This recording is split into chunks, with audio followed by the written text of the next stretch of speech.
사투리 연기라고 해서 사투리에만 신경을 써버리면 정말 그냥 사투리 연기가 돼버려. 그러니까 내 말은 뭐냐면 저는 그날 먼저 갔어요. 전 그날 먼저 갔어요. 그러면 그날 먼저 갔다라는 게 중요한 거잖아. 도솔도 사투리를 하는데 도솔도 이게 경상도 사투리니까 도솔도 그놈이 갔는데 나 모릅니다. 그러면 이거를 이렇게 사투리 음을 하면서 감정에 더 신경을 써줘야 돼. 그래서 사투리를 요구하지 않는데 오디션에서 사투리 연기를 해버리면 탈락률이 2배가 높아지는 이유가 이것 때문이야. 사투리가 문제라서가 아니라 사투리만 해버리면 심사원이 알아차려.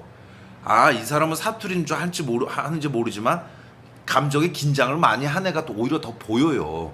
그러니까 사투리 연기 잘하는 최선의 방법은 도솔도 이 음을 계속해서 음을 연구를 해보신 다음에 사투리를 싹 잊어버리고 그냥 표준화하듯이 감정을 더 넣어버려. 그러니까 처음 해가지고 나 그날 먼저 갔어요 이거잖아. 예를 들어서 표준어로 하면 저 그날 제가 먼저 갔는데요. 그날 먼저 갔어요 해가지고 난 뭐 아무 문제 없어요 라든가 난 뭐 결백해요 이런 식으로 간다라든가 감정을 더 넣어줘야 된다고. 사투리 연기일수록 감정을 넣어줘야 아주 기가 막힌 사투리 연기를 할 수 있어. 그러니까 옛날 영화지만 친구 한번 보세요. 그거 거기 보면 유호성 배우하고 장동건 배우하고 거기 사투리들도 잘하지만 감정을 위주로 해서 가잖아. 그 사람들이 뭐 사투리 거기 의식해서 하긴 하지만 옛날 영화지만 그것도 이제 옛날 영화 됐지만 그 영화가 그래도 나름 그 명작이라고 우리가 추앙받는 이유 중에 하나가 거기 사투리 연기가 정말 잘하는 거야. 왜 잘하냐면 사투리에만 신경 쓰는 자의식이 별로 안 보여. 유호성 배우도 그렇고 이렇게 장동건 배우도 그렇고 보면 그렇잖아. 예를 들어서 대표적인 게 내부자지. 내부자의 조승우 배우나 이병헌 배우가 둘이서 해가지고 뭐 이렇게 하는 것도 보면 뭐 경상도 전라도 사투리 다 하고 있음에도 불구하고 사투리보다는 둘의 캐릭터의 태도 감정이나 감정선에 집중하고 있지. 조승우가 워낙 명배우니까 내가 사투리에 너무 넣어버리면 내 연기가 가려지는구나 해서 적절하게 조절을 해주거든. 그래서 우리 내부자 봤다고 하더라도 뭐 이게 사투리 연기라는 느낌이 거의 안 드는 이유가 이 조승우, 이병헌이라는 대한민국 최고의 투 탑 연기파 배우들이 사투리 부분을 잘 조절하고 있기 때문이야. 오디션이 실제 촬영보다 훨씬 어려워요. 어려울 수밖에 없어. 아무튼 오디션 처음 보는 거고 그 다음에 합격, 불합격이라는 딱 어떤 뭐 시험의 의미가 있지만 오디션 가서 안 떠는 사람은 없잖아. 떨어요 다. 오디션이 안 떨리는 사람이 어딨어. 근데 중요한 거는 떠는 게 중요한 게 아니라 거기 가서 떨더라도 내가 해야 될 일을 정확하게 하고 온다는 생각을 갖고 있어야 돼. 정확한 게 나는 정확이란 단어가 너무 중요하다고 생각하거든. 정확이란 건 더도 말고 덜도 말고 그 캐릭터가 해야 되는 걸 하고 오라는 거야.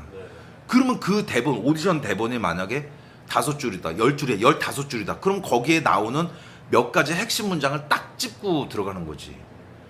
그러니까 그 핵심 문장만큼 그게 핵심 문장이 코믹하다라든지 아니면 악역인데 아주 못돼서 비아냥거린다든지 그럼 그 동사는 내가 이 사람들 앞에서 확실하게 해주고 와야지 이 생각을 갖는 게 중요한 거지. 그리고 중요한 거는 뭐 뻔한 얘기지만 오디션이야말로 현장 분위기에 일도 신경 쓰면 안 돼.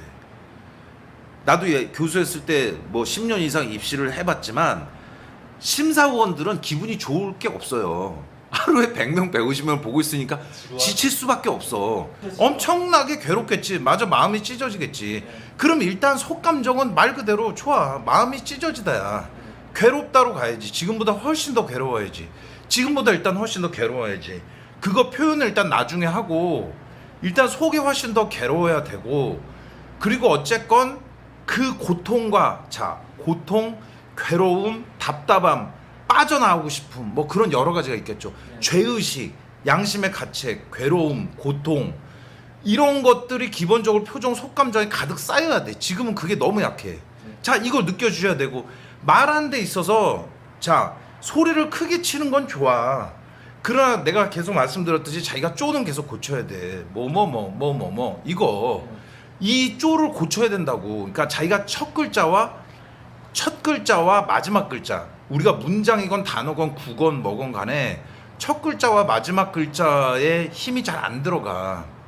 전체가 다 골고루 힘이 들어가야 돼. 아니면 골고루 힘을 빼주던지 골고루 힘을 볼륨을 낮추던지 골고루 중요한 건 이게 자꾸 이렇게 가면 안 된다고 이렇게 지금 자기가 쪼로 그렇게 간단 말이야 툭툭 던지면서 그리고 표정이 지금보다 훨씬 더 드러나야 돼 아직도 표정이 밋밋해 자 기왕 이 대본을 갖고 왔다면 이 고통을 훨씬 더 공감해 주셔야지 아까 자기가 보여준 그 탤런트도 하잖아 고통으로 거의 울먹거리면서 하잖아 상대 그 중년 배우를 거의 제압해 버리잖아 확실하게 제압해 버리잖아 감정선에 있어서 그 사람은 솔직히 옛날 배우니까 당하질 못하는데 그냥 이쪽은 쳐버리니까 그냥 깨갱해 버리네 그러니까 더 지금보다는 그리고 일단 말투에 있어서도 더 단호해야 돼 아직도 표정이 맹맹해 표정 좀 변화시켜 보세요 그럼 진짜 고통스럽잖아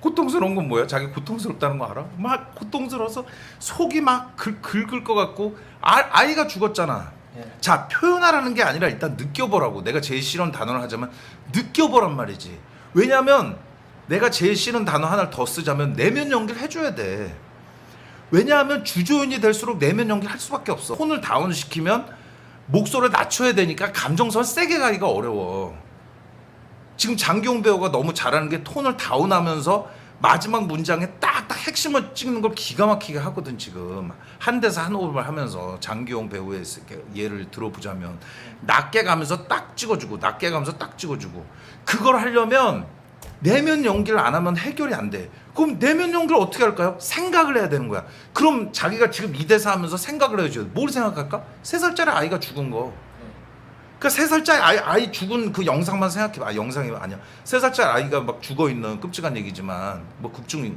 스토리라며 그거 상상하시면서 표정이 더 드러나야 되는데 지금은 표정이 이보다 평화로울 수가 없어 표정이 왜 이렇게 평화로워 그리고 아무리 뭐 배우들이 와도 친절하게 웃고는 싶은데 웃어지지가 않아 일단 피곤하니까 그리고 또 괜히 웃고 너무 좋아했다가는 이 사람들에게 뭐 희망 고문하지 않을까라는 자격증도 있거든 그래서 내가 왜 얘기하냐면 오디션장의 분위기로 들어가서 막 이렇게 내가 뽑혔구나 혹은 떨어졌구나 이걸 하면 안 돼 내가 옛날 입시할 때 얘기지만 어떤 학생이 들어와서 연기 꽤 잘했거든 그 잘했는데 이제 심사원들이 나를 포함해서 좀 지쳐 있었어 그래서 수고했습니다 그리고 딱 그랬더니 이 친구가 나가면서 문을 닫자마자 문 닫으면 보이 소리가 들리잖아 아유 망했다 이렇게 소리를 지른 거야 그 우리가 그 차를 막 확 웃었으면 좋은 의미라도 있었을 텐데 우리는 심사원들은 벙쪘잖아 몰라 난 그 다음에 그 결과는 어떻게 됐는지 난 근데 어쨌든 별로 좋은 결과는 안 나왔던 걸 기억해 왜 그런 이유가 그러니까 오디션장에서 너무 지레 짐작을 해버리면 안 되지 그리고 흔들리지 않는 태도가 제일 중요해 오디션장에 처음 들어오면 처음에 부드럽게 자기 말도 겸손하지만 자신 있게 겸손하지만 어쨌든 정확하게 하러 왔다 그러면 제일 중요한 건 나도 편하고 심사원도 편한 상태를 만들려고 노력하는 거지 근데 어쨌든 처음 들어왔다면 그 오디션장을 나갈 때까지도 그 분위기를 유지해 줘야 돼 그러면 항상 얘기하자면 뽑힐 사람은 어떤 식으로도 뽑혀